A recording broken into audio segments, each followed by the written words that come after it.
Nice. I think Jeremy and I are going to drink a bunch of kava and then have second dinner.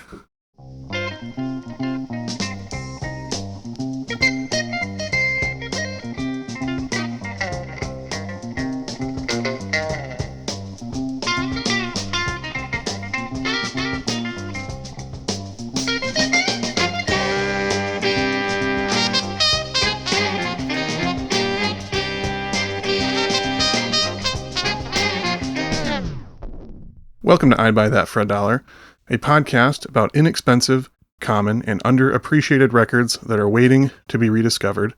I'm your co-host, Sean Hartman, in-house graphic designer for Mother Croker's Hemorrhoid Ointment. I'm co-host Jeremy Ruggles, covert reorganizer of DJ Hard Bargain's Discog Store Jazz section. Oof, that's a lot of work. Yeah, don't tell him I'm not reorganizing it for the better. Let's say that. I am co-host Peter, the crooning troubadour. And I am guest Chris Connelly, and I ran away from Scotland, and I can't tell you what I do now. Oh my, you're on the lam. Well, thanks for joining us, Chris. Do you want to tell the people about yourself real quick before we dive into today's record? Yes, like I said, I ran away from Scotland. I reside in the United States. I'm a musician. I've been playing music for over 40 years now, since the late 70s. And I moved over here in the mid to late 80s to join the band Ministry. And I collaborate with very many people, and I have collaborated with many people, and it's what I do and it's what I like. Right on. Yeah, you have an extensive discography. Looking at your solo work alone, but then, Pigface and Revolting Cocks and all kinds of stuff. Yeah, and much of it is in the bargain bin, so you could buy that for $1. Well, you selected the record for this week. Do you want to tell us what we're going to be listening to? We're going to be listening to Tiny Tim's second album, which is called Tiny Tim's Second Album. And appropriately titled. It's from 1968, and that's what we're going to be looking at this week. Cool. Well, let's go ahead and jump into your first track selection. My Dreams Are Getting Better All the Time, Side A, Track 2.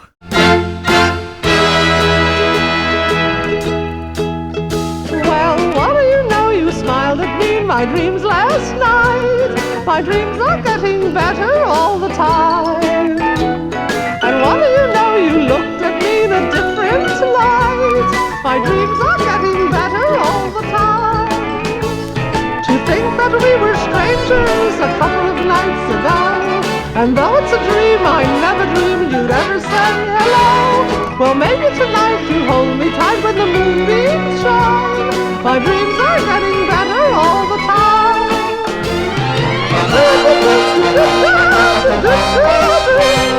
My dreams are getting better all the time.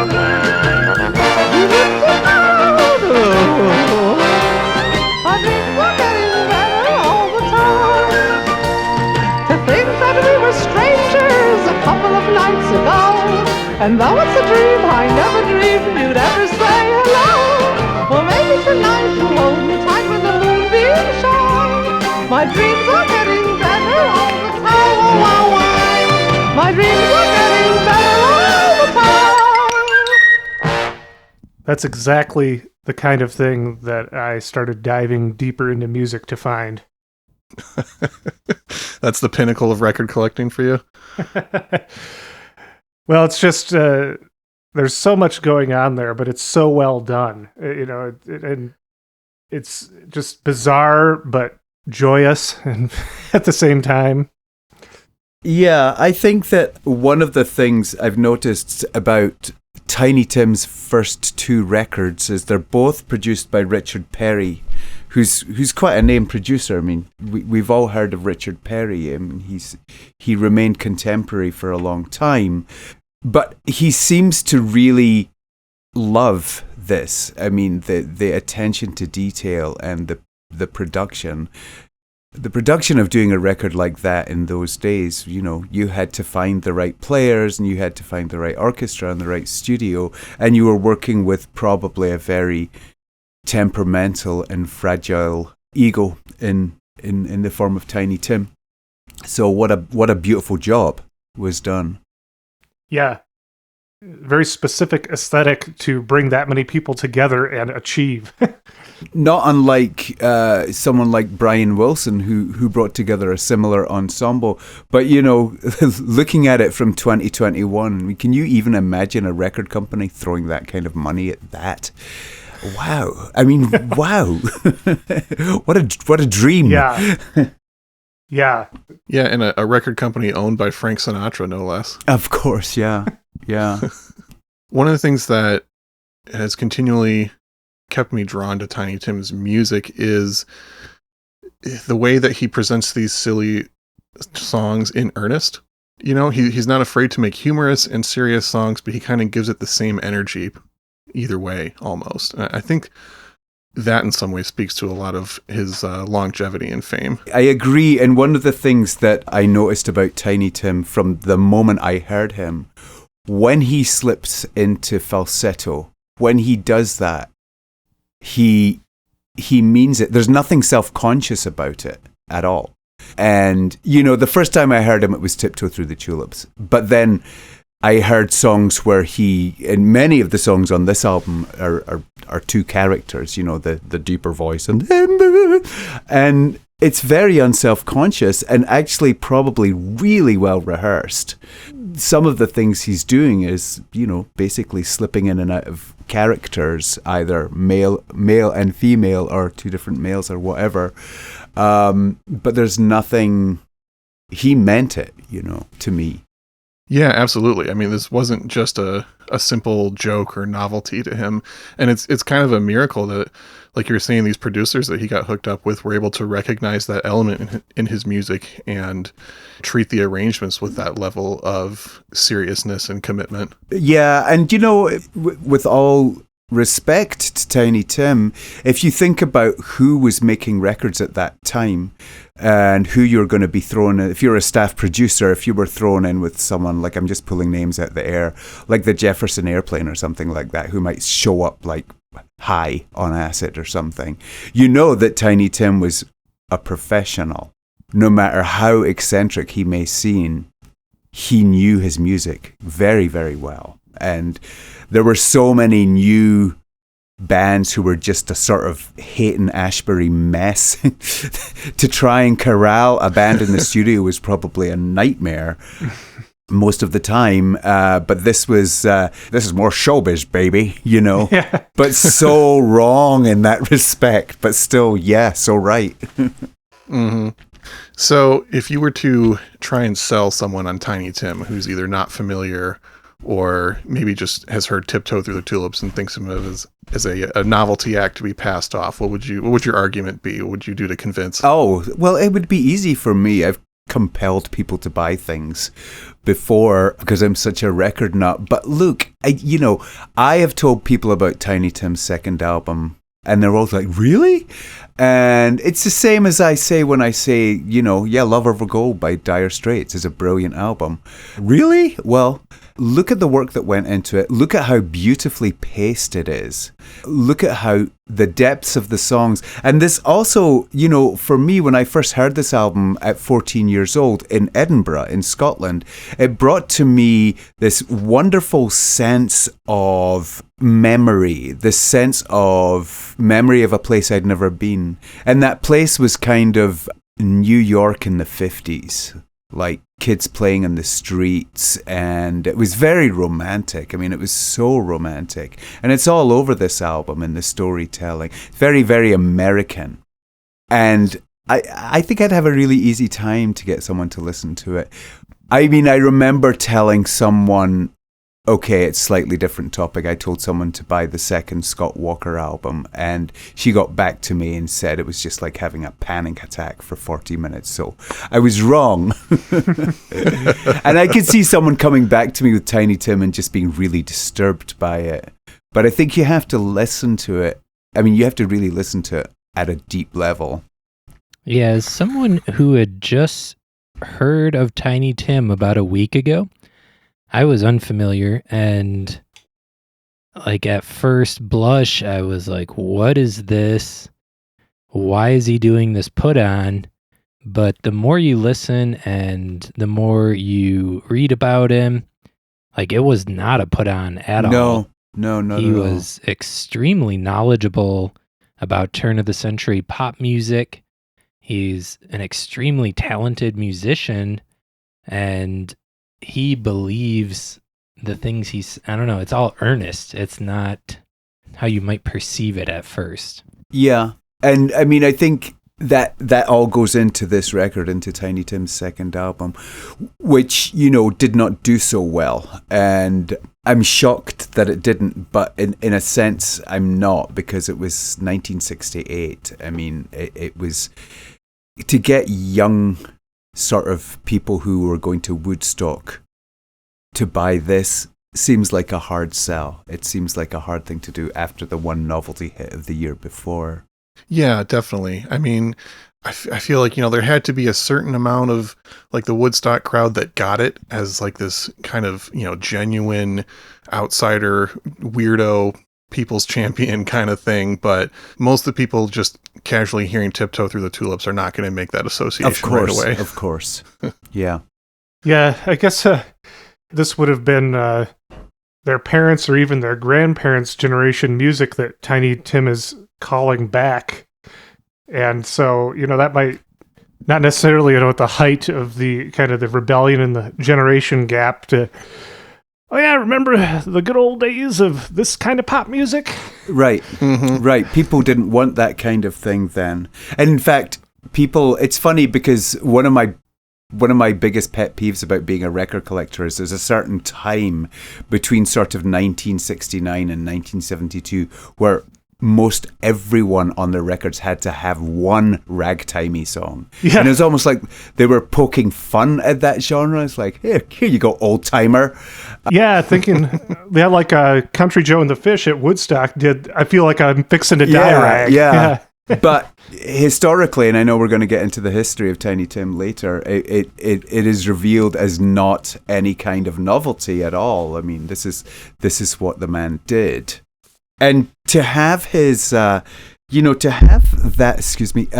kind of dream brought to life for him must have been incredible. To do Tiny Tim's second album, to go in with Richard Perry with this vision of something, because it is in a sense a concept album, the way the songs segue together, and it's an overreach. It's like Van Dyke Parks or something like that.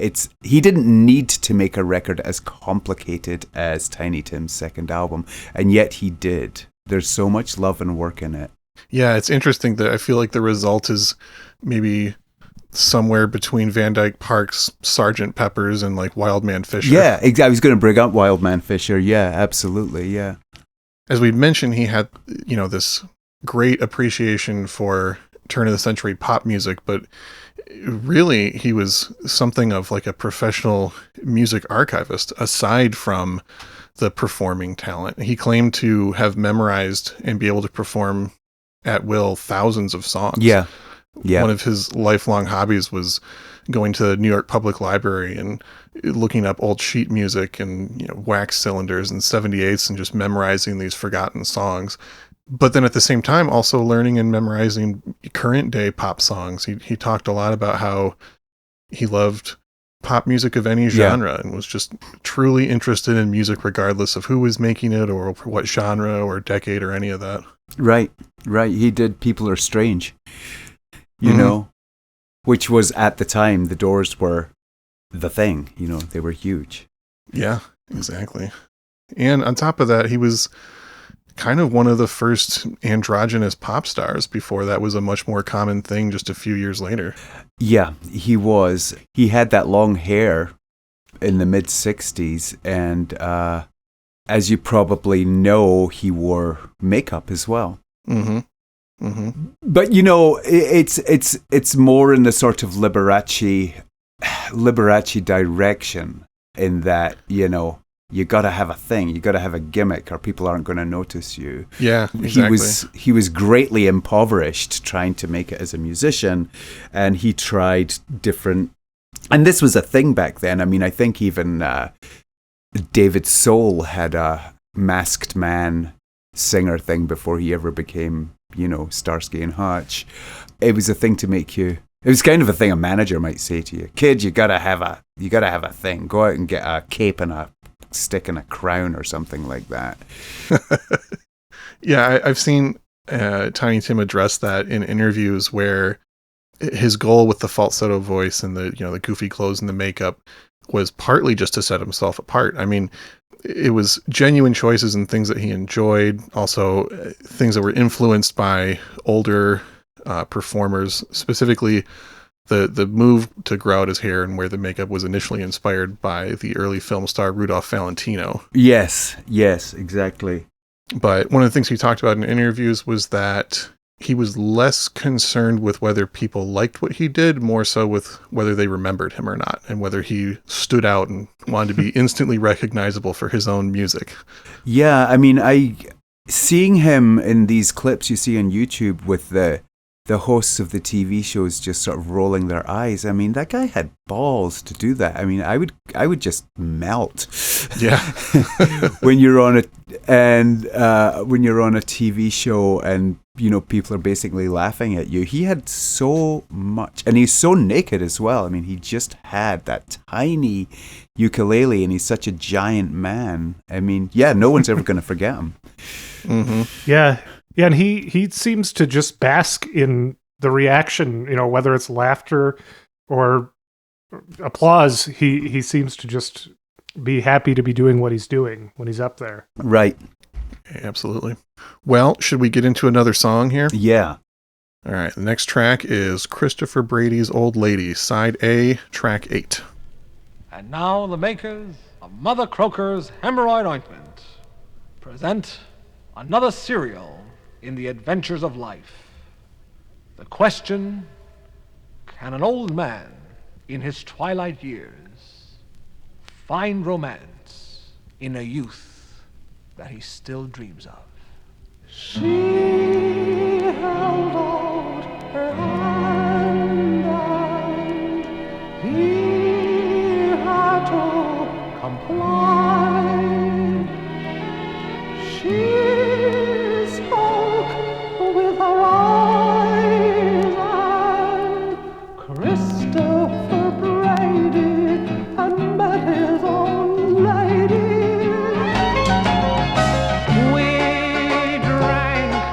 But no one brought around. Everyone gathered, all those who mattered, to see who had caught the millionaire. When off came his top hat and down came his hair. Yeah, then he held out his hand.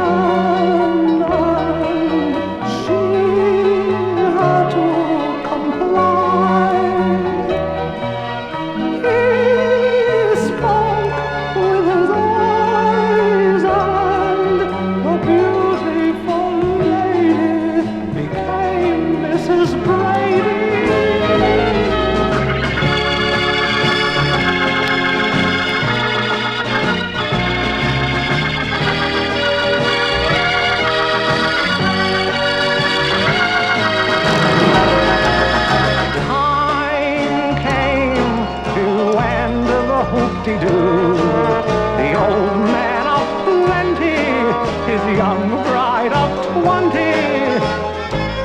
went on to... That's definitely one of my favorite tracks Absolutely. on the record. I think, we touched on the complexity and beauty of the production and the earnestness that he presented these songs, and also the knowledge of old time music. And I think that song is a perfect example of that whole facet of his artistry. Absolutely. And for me as a singer, the way that he slips from the falsetto into his tenor, it's just wonderful, effortless, playing two characters. And it's a narrative as well. They're not the characters aren't singing the song. It's a narrator, but whenever he sings about the female, he goes up to the falsetto, and vice versa. And I think that this is definitely my favorite Tiny Tim song of all time. I think it's just wonderful. The drama at the end when he enunciates the bullet, he goes, oh, I gave away the ending. Sorry, folks. That doesn't end well. What a beautiful song. What a wonderful melody as well. Yeah. But it also, sorry, I meant to say, it also touches upon something about Tiny Tim with an old man and a younger girl, which is like one of his things. He liked younger women, and that's interesting to me that song reflects that idea. Mm-hmm. We can get into more of that a little bit later. Right. I'm going to run through a quick bio, and I also wanted to touch on the producer, Richard Perry, and the two other arrangers that worked on this record. So for anyone unfamiliar, Richard Perry is also one of the co-producers of Captain Beefheart's Safe as Milk record, and he also worked with countless other musicians, two notable ones that I think kind of have some similarities sonically, at least, to this, is Ella Fitzgerald and Harry Nilsson. Right. So he's good at making weirdos accessible. Yeah, basically. And then two of the other arrangers on here, Gene Page, who arranged the first song we heard, My Dreams Are Getting Better All the Time, another very prolific soul musician and arranger. He did the soundtrack to the film Blackula, and he also worked with artists such as Solomon Burke, Tina Turner, and the psych band Fever Tree. Wow. And then the other arranger is Perry Botkin Jr., who, again, worked with many, many people, but the three I wrote down are Melanie, Jose Feliciano, and Bobby Gentry. Oh, Bobby Gentry. Just an aside here, this album, Tiny Tim's second album, reminds me of her second album, which I can't remember the name of it, but it was very much a concept album, in a sense. I don't know if you've done a Bobby Gentry show. We haven't. Bobby Gentry's records are just getting more and more expensive all the time, it seems like, but... Thank you, Cocaine and Rhinestones, for that. Oh, yeah, right, yeah. Perry Botkin had produced and arranged Bobby Gentry's third record, Local Gentry, which also came out in 1968. Okay. Yep. Just as well, the Christopher Brady's Old Lady, that one had been arranged by Botkin, and it was written by the songwriting team Anders and Poncia, which I've had this Anders and Poncia album in my collection that was given to me for years, and I just tripped when I saw their name pop up. I was like, oh, hey, look, there they are. I don't know anything about them, so that's all I have to contribute with that detail. All right, real quick, here's some Tiny Tim bio. So Tiny Tim was born under the name Herbert Boutros Corey on April 12th, 1932. He had an early interest in playing music and also listening to his parents' 78 collection. He began as a street performer in the 40s, and he did free open mics and busking and street performer stuff at night, and then worked various messenger jobs by day to get by. And as I said, he was inspired in the early 50s by Rudolph Valentino to grow out his hair and start wearing makeup. And in 1959, he was billed as Larry Love the Singing Canary at Hubert's Museum and Live Flea Circus in Times Square, where he was doing early versions of the Tiny Tim act, basically in 1959, all the way back then. And he didn't start doing regular paid gigs until 1963, still operating under various pseudonyms. And then in 1965, he officially adopted the nickname Tiny Tim, and that was because he was, at that point, booked to follow an act starring people with dwarfism, and because Tiny Tim was actually 6'1", a very large figure at that point, it was basically just a simple ironic billing, but stuck for the rest of his career. During the mid-60s, he's performing more regularly in the Greenwich Village scene especially, and gaining a pretty strong local following amongst, the eccentrics of New York at the time. And in 1968, he was basically discovered and brought out to the West Coast to try out for Frank Sinatra's Reprise Records. He also had a starring role in a weird little movie in 1968 called You Are What You Eat, which I have not seen. I don't know if Peter or Chris, if you guys have seen it. No. No. I've come across the soundtrack before, but I've not actually tracked down the film. But I know that that was some people's first association with him was that film, actually. If you were around in the late 60s and really into avant-garde cinema. Yeah. So his first album, God Bless Tiny Tim, came out in 1968 and was a surprise top 10 hit, especially because of the song Tiptoe Through the Tulips. And this album was released just a few months later, trying to capitalize on the success, which it did not do. And then he made another record in 1969, a children's record actually, called For All My Little Friends. And these are all on Reprise. They're not on like Bizarre or Straight, those subsidiaries. No, they were on Reprise. Yep, they're on Reprise. Yep. Wow.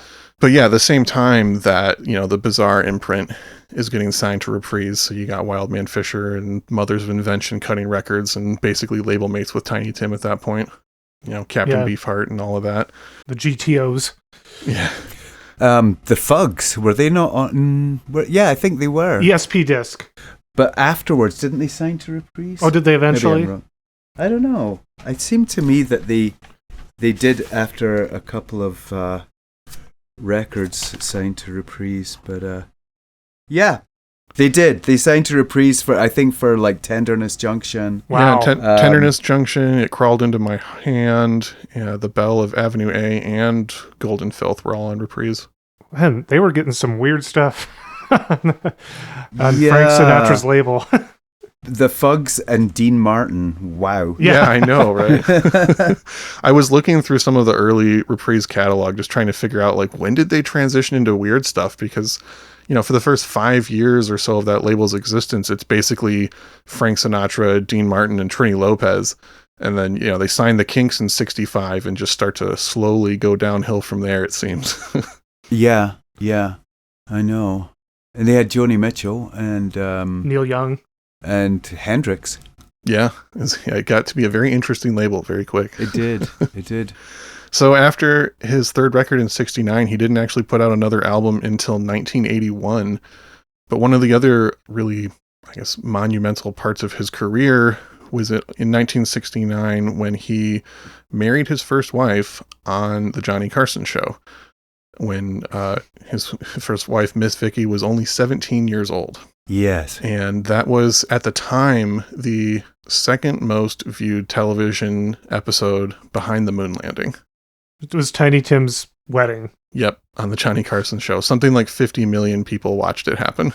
Wow. Yeah. Yes. So high profile. Yeah, and then just a few short years later, he was divorced and living with his parents again. Wow.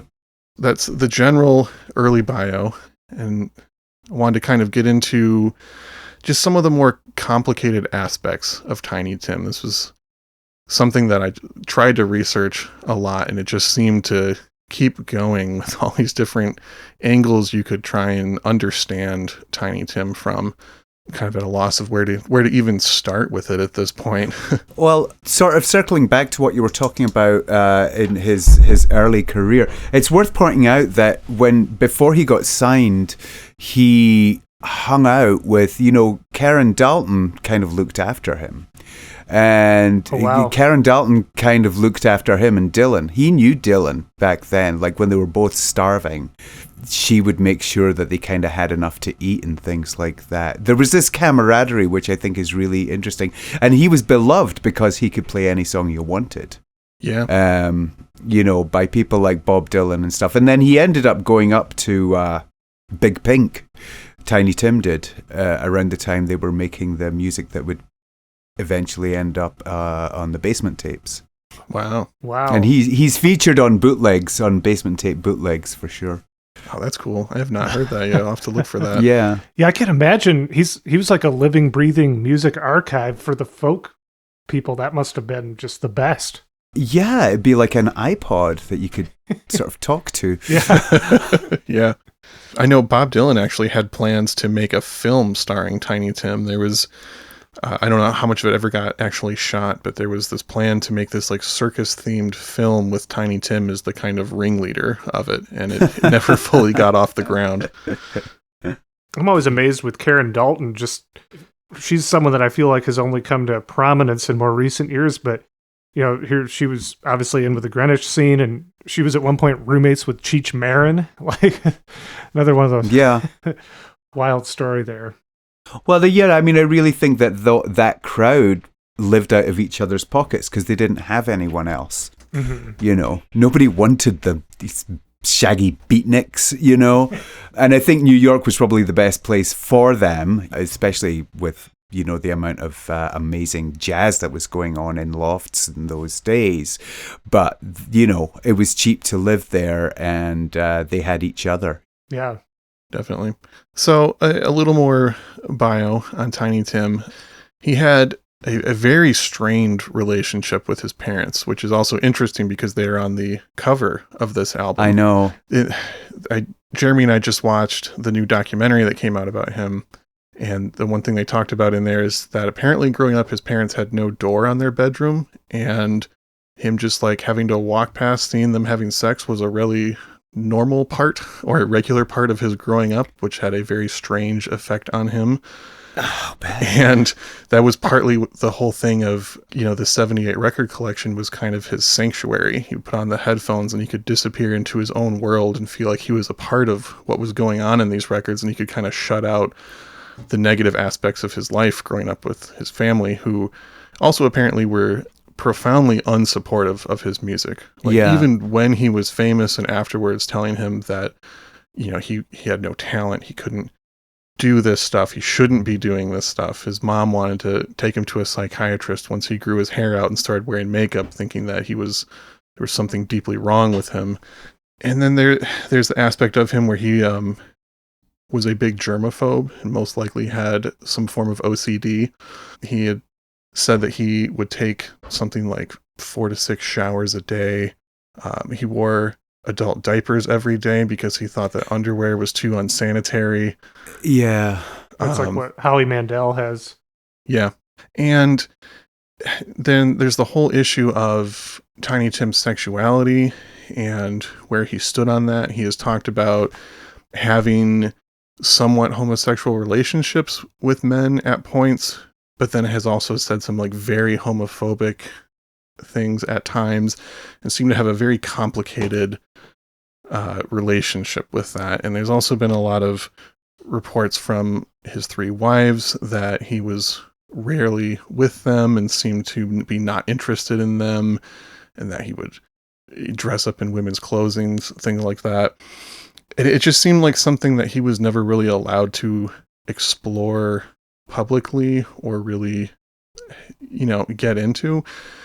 Because the other thing is he had this profound religious guilt that went along with everything. I mean, every interview you will ever see with Tiny Tim, he's bringing up Jesus as much as he possibly can. And he had a very complicated relationship with that. He had people that were trying to help him or find people that could help him. And he would just say, like, Jesus is the only psychiatrist I need, or the only doctor I need, things like that. Right.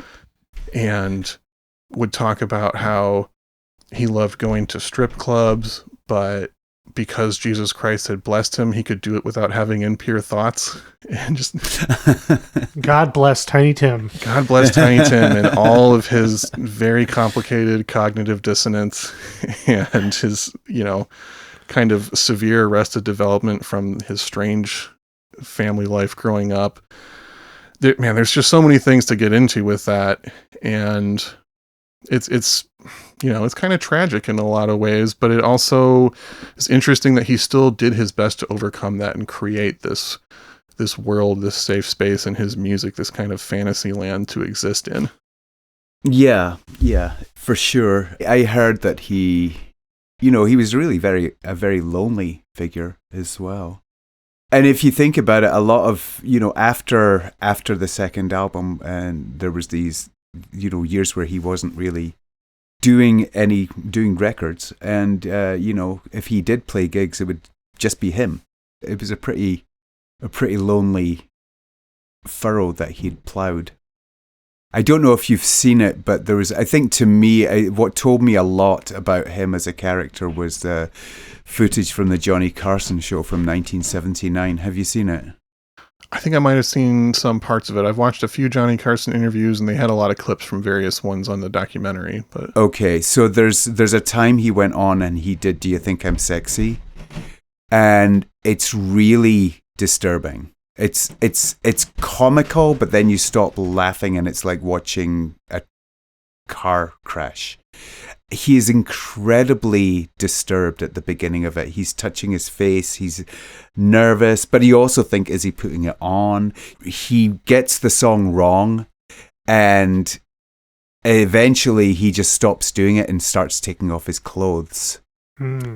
It's really very, very strange and very, very telling of what he is as a performer, or what he had become as a performer, where he went. Yeah, I think they did play a brief clip of that on the documentary, and it showed some of Carson's reactions, who seemed to be a little bit disturbed, but maybe concerned too, because Carson was a big supporter of him. He was on Carson's show something like 20 times throughout his career. And it was Carson's idea to broadcast the wedding on the show. He invited Tiny Tim to do that. So he was a fan in a lot of ways, and I'm sure was concerned seeing him fall into whatever was going on. Yeah. Anyway, that it's one of these things that I'm surprised I hadn't heard of it before, because it was such a sort of punk rock gesture in a sense. Yeah, definitely. And he made some kind of punk related songs later in his career as well, and talked about how he thought that the heavy metal music that was coming out was really great in the 70s right. and 80s and things like that. Right. And he got involved with David Tibet, Current 93, and stuff along those lines towards the end of his career. I know. I'm actually it's funny because I'm friends with David, and I wrote to him this morning and told him I was doing this, and did he have anything to say? And he said, I've got really nothing to say, or actually, I've got way too much to say, so no. Yeah, that is, the more research I did, the more I was just like, I don't even know how to like fully unpack this or like present it in a way. Like there's just so much you could keep going on him. But yeah, I mean, he's a beautiful and tragic figure, and inspiring, and controversial, and I'm sure he probably hurt some people. At least he seemed to have been kind of emotionally abusive to some of the women he was with. There's just so many facets to who Tiny Tim was. Yeah, he's how I found out about Tiny Tim was actually from Genesis Peorage from Throbbing Gristle. Oh yeah, that makes sense. As an aside here, he told me about him, and that was in 1978. I was friends with Genesis, and I asked him what he liked to listen to, and he said, you should listen to Tiny Tim. And I was on the phone, I said, who? And he said, Tiny Tim. And I was like, who's that? And that's when I found Tiny Tim's second album, and I was like, oh. And to hear that coming from someone like Throbbing Gristle, like I expected him to say, you should go out and listen to like, a hairdryer. And he pointed to this beautiful record. That was what he thought I should be listening to. And indeed it was. It resonated with people, his divine weirdness. Mm-hmm. Mm-hmm. Yeah, and like I said before, I think that's the biggest reason why Tiny Tim remains a somewhat household name, and in a lot of ways kind of a hero for the more outcast side of the music industry. Yeah, I wish I'd got to see him play. Mm-hmm. I probably could have. For a while there, he was playing with the band Brave Combo, and I know for sure that they played in Chicago, maybe in the early 90s or late 80s. Yeah, I believe his final studio record that was released while he was alive is with the band Brave Combo, and that's also on Spotify for people listening. And it's really good. It's interesting hearing him right at the end of his life still have some magic in him with those songs, especially backed up by a good band. Yeah. Well, should we listen to another track from this album? That's exactly what I was thinking. The next one up is She's Just Laughing at Me, side A, track 6, and this is one of the Gene Page arrangements.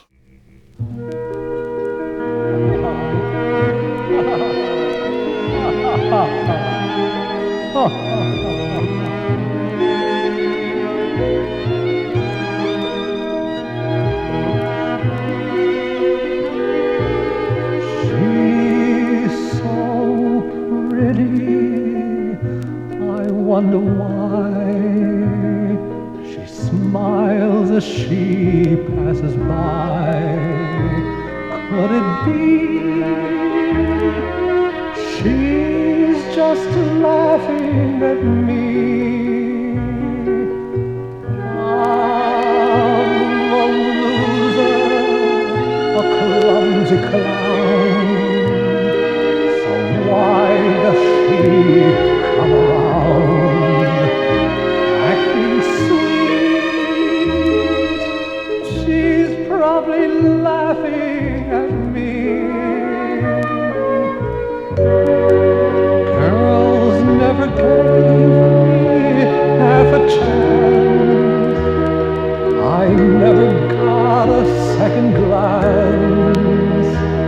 So why does she keep smiling?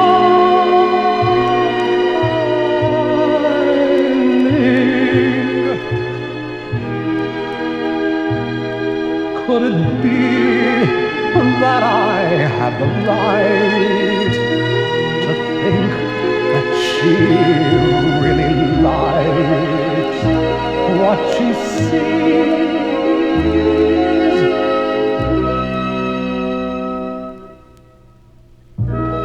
Or is she just laughing at me?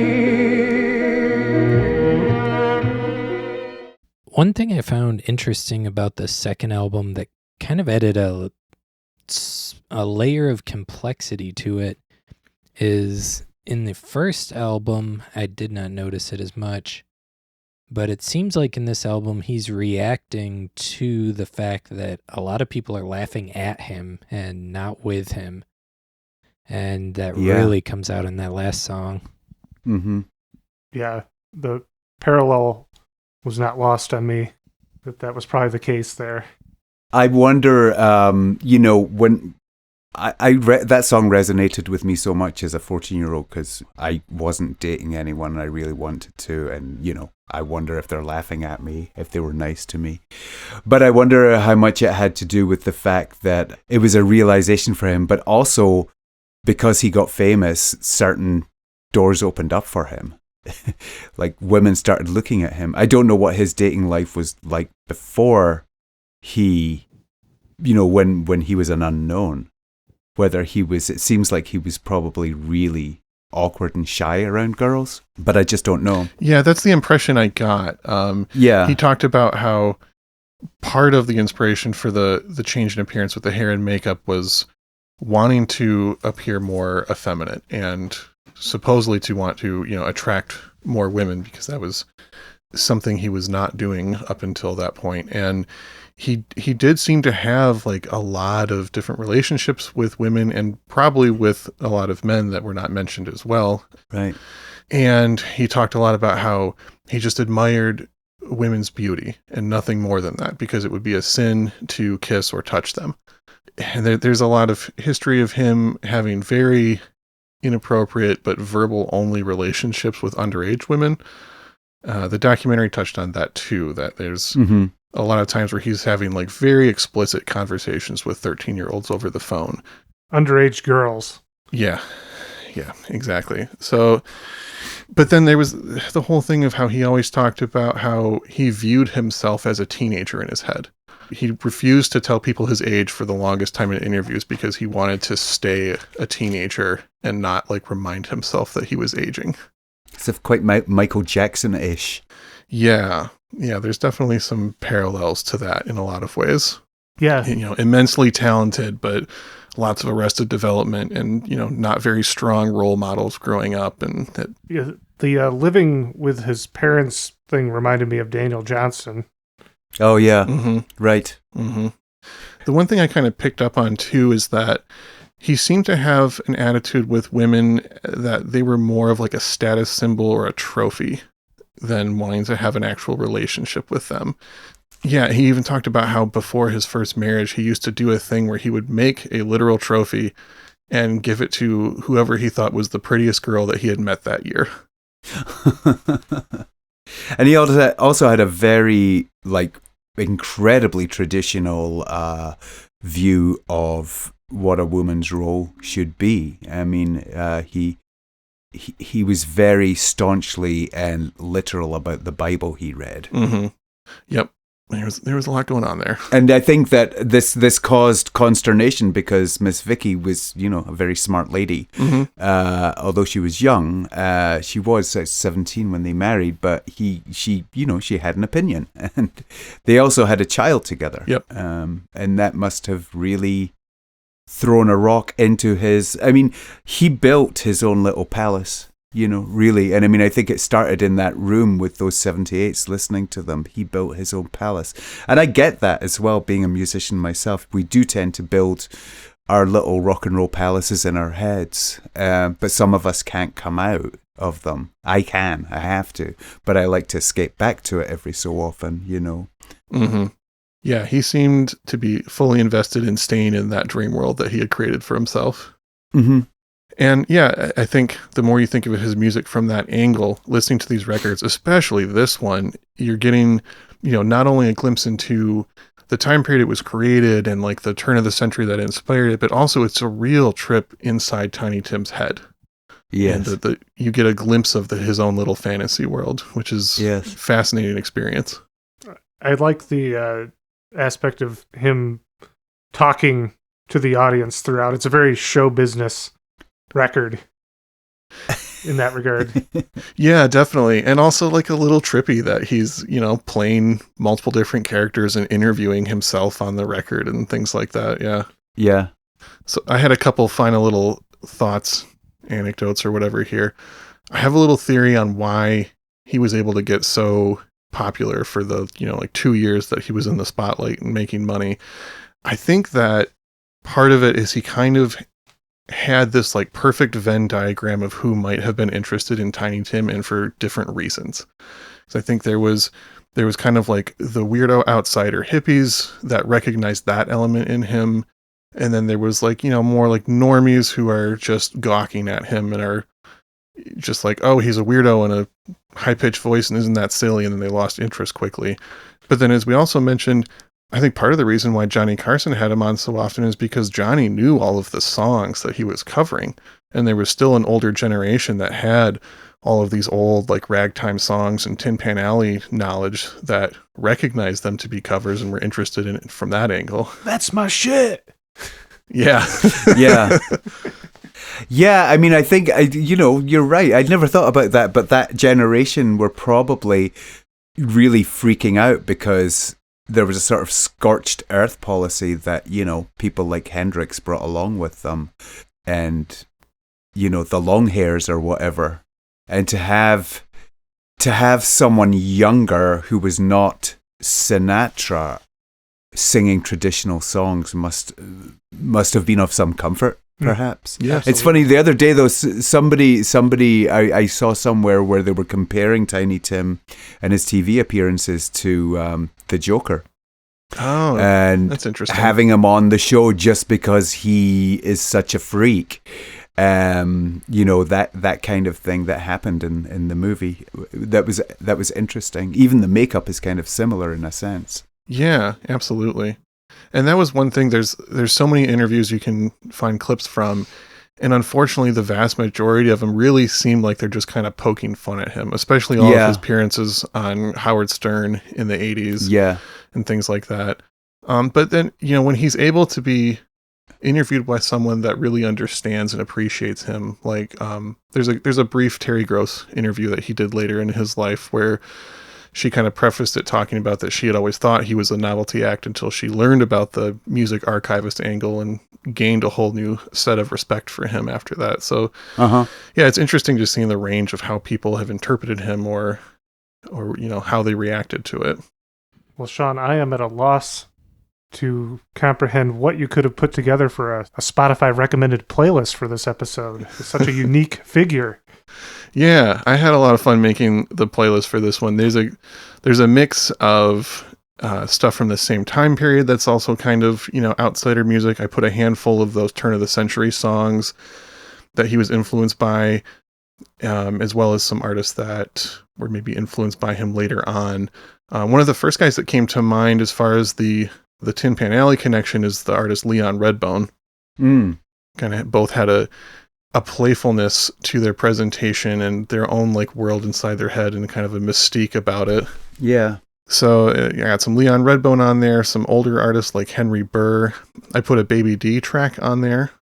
Nice. I think there's a lot of musical similarities as well as other things. There's a Daniel Johnston track on there, Raymond Scott, John Fahey, another brilliant but troubled musician, Buzzy Linhart, who we've covered on the show before, Frank Zappa, the Mothers of Invention, his label mate, Sparks, I think is a group that had some influence, Bonzo Dog Doodah Band.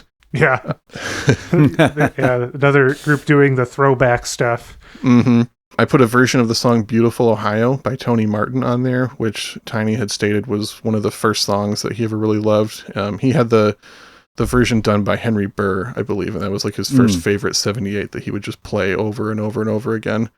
Some other artists on there, I put a Wildman Fisher track. Good. Mrs. Miller, another artist that people were laughing at unfairly, who I'd like to cover on the show at some point too. Harry Nilsson, who we mentioned, the Ink Spots, David Bromberg, the Mills Brothers, and a Rudolph Valentino track. Excellent. So you can find that all on Spotify. Just search I'd Buy That Podcast, all one word, to find this playlist and all other season 2 playlists. Fantastic. Be sure to check out our Patreon if you're interested in supporting the show and getting bonus content in return. Patreon.com/I'd Buy That Podcast. That's right. Last little story here. I watched a brief interview with Weird Al, who does some narration on the Tiny Tim documentary, and he told a quick story about going to see Ringo Starr in concert earlier on in his career. And between songs, Ringo had spotlighted Weird Al and was like, "Ladies and gentlemen, we have a celebrity in the audience." And Weird Al was just so flattered that he was about to get a real shout out from Ringo Starr. And then Ringo points at him and says, "It's Tiny Tim." Just like legit confused him, because the Beatles were fans of Tiny Tim previous to that. So they had met before, and then, we had mentioned that Tiny has had some film experience at different times. He was also in a B-level horror film called Blood Harvest in 1987, where he plays a killer clown. And I also put a track from that on the soundtrack. Awesome. On the theme song that he wrote for it has this line in it where he says, "I want to make the whole world laugh, even if the laugh's on me." Just kind of just in a lot of ways just sums the whole thing up. But, strange killer clown who's just willing to do whatever regardless of the reaction. I hope that casting director went on to make a ton of money. They clearly knew what they were doing. Yeah. So, Chris, let's turn the spotlight to you. Do you have any projects or any plugs you'd like to drop right now? I do. I have a new album coming out in June of 21 in a few months' time, and it's a labor of love. I recorded it last year and wrote it last year. It's called The Birthday Poems, and it's it's a double album that I made with another singer called Monica Queen. Monica is a Scottish singer. She's best known for she sang on the first Belle and Sebastian single. But I wrote an album based on the relationship between the Scottish poet George Mackay Brown and his girlfriend / muse, Stella Cartwright. They had a very interesting relationship, and she had a very interesting relationship with many of her contemporary Scottish poets of that time. This is the 1950s and 60s. But it's a very unheard story. So I did as much research as I could, and I made an album of it. And it's coming out on Janana Records in June of this year. Wonderful. And how do people get it or find it? It's going to be, it'll be on Spotify, and it'll be away, on digital platforms. Janana Records, JNANA is the label, and chrisconnelly.com and my Bandcamp page, the Chris Connelly Bandcamp page, it will be available from all these places. Cool. Well, we will keep a lookout for that in just a couple months here. Thank you. Are you interested in mentioning the place you manage? Oh, I don't manage it anymore. Oh, you don't? No, Reckless Records. I've not been there for about 6 years, actually. Okay. What I do manage now is a classroom. Ah. I'm a Whoa. teacher. What do you teach? I'm a preschool teacher. Far out. I'm in early childhood education. Talking of Tiny Tim. That's what I do. That said, I am still a crate digger. And lockdown was very hard for me because I would have dreams about going through record bins. Same. And Absolutely. finding weird records that don't exist by people I love and waking up sad. But I've started going back to record shops again, and I'm so happy. Nice. I have a friend who used to have a reoccurring nightmare that he would show up at this, unnamed thrift store that just had every rare record he's ever looked for, and he would pull it out to check the condition, and then the grooves would just fall off the record. I've had the same dream. Whoa. Wow. I have, where it just sort of melts in my hand and turns into sort of ash. Yeah. All right. Well, all of us record nerds are on the same wavelength, apparently. Yeah. Always will be. Well, does anyone have any final thoughts about Tiny Tim before we sign off and play the final track? I want to throw this sort of epiphany I had, because I'm guessing some of our listeners had never heard this and maybe are hearing it and not sure how to feel about it. But I had this realization at some point listening to it that in this time, the time gap, it's similar to like modern garage rock bands, like say the Black Lips or King Khan, where they're playing music similar to stuff from, that's like 60 years ago now. But they're doing it earnestly and lovingly and bringing something new to it as well.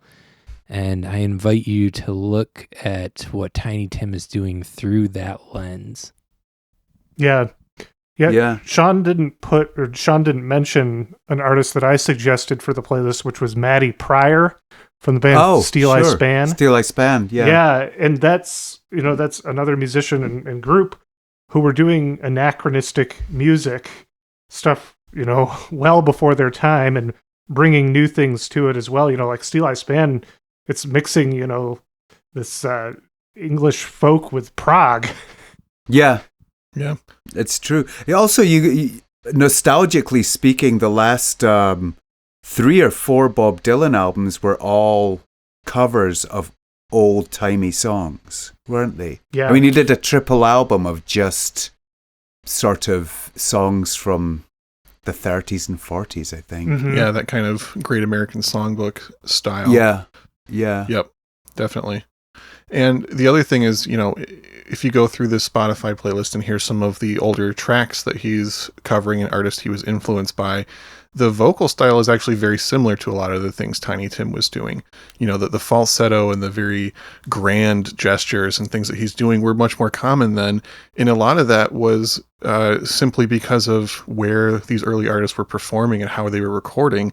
And if you didn't have a strong, high-pitched singing voice, a lot of times you just couldn't cut through the mix.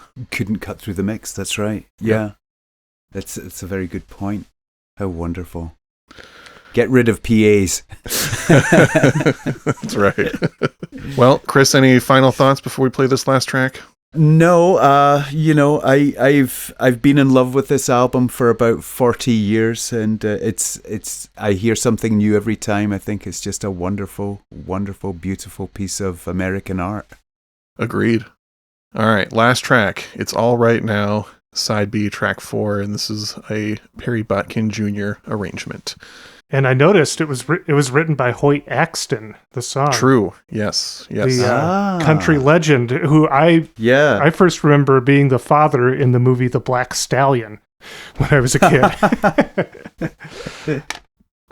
Very random, quick last thought. I think there's also a lot of parallels between Tiny Tim and Andy Kaufman. Yeah, very much so. All right, I will leave everybody thinking on that while we play this last track. It's All Right Now off Tiny Tim's second album. Thanks for listening. I am Sean Hartman. I'm Jeremy Ruggles. I'm Peter Cook. I'm Chris Connelly.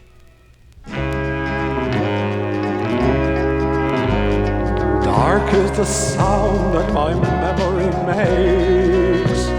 Lonely the image my yesterdays take. Down the direction in which I'm going, but when I feel I must fall, I seem to hear a voice call. It's all right now, take it easy, don't you worry. It's all right now, here is the place that I most like to be. High above life's mundanity, sunshine and laughter